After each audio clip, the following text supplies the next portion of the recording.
This portion of This Week in Agribusiness is brought to you by Case IH. The early riser planter from Case IH has the most accurate planting technology.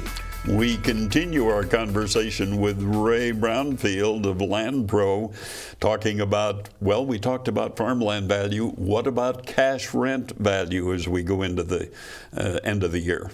You know, we had thought earlier on in the growing season that it might be more challenging to negotiate leases for 2019, basically, is what we're going into. But yields in Illinois particularly have been pretty good, and with the marketing assistance program that we're getting from the federal government on soybeans at what, 87.5 cents a bushel times even 60 or 70 bushels, if that's in, that's another added benefit that I think we appreciate. We don't like to take handouts, but we'll take it.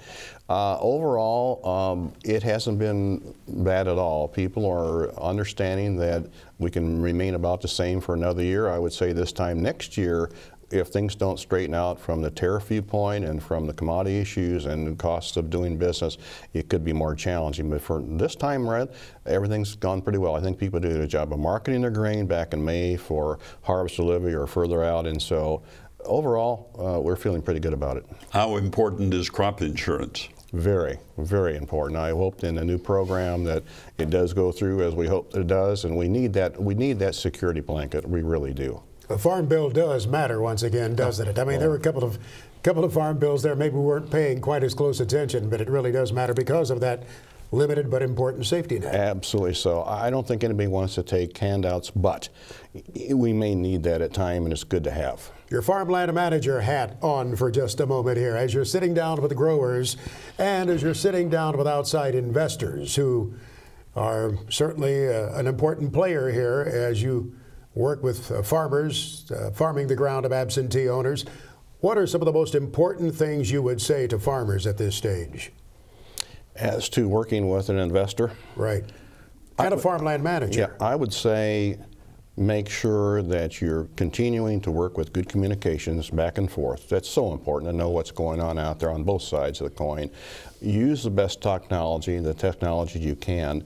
Timeliness of operation is so important to all of us, and I would say this, you can get too big.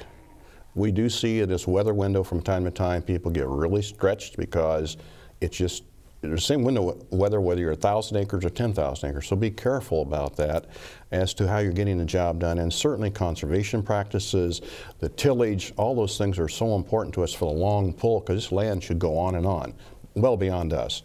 So that's our concern, to maintain it and improve it. So don't get so big you slop the job around, I guess, so to speak. Farmland managers, outside investors, still concerned about the quality of job being done with that land. Absolutely, and a number of our landowners now are, when we have a change due to retirement, they want us to bring in younger farmers, which I think is great. So maybe son or daughter or whomever's in with dad or grandpa, I think that's a wonderful thing to see us sustain agriculture. Good to see you again, sir. Thank you for coming in. Thank you. Ray Brownfield, Land Pro LLC. He's located in Oswego, Illinois.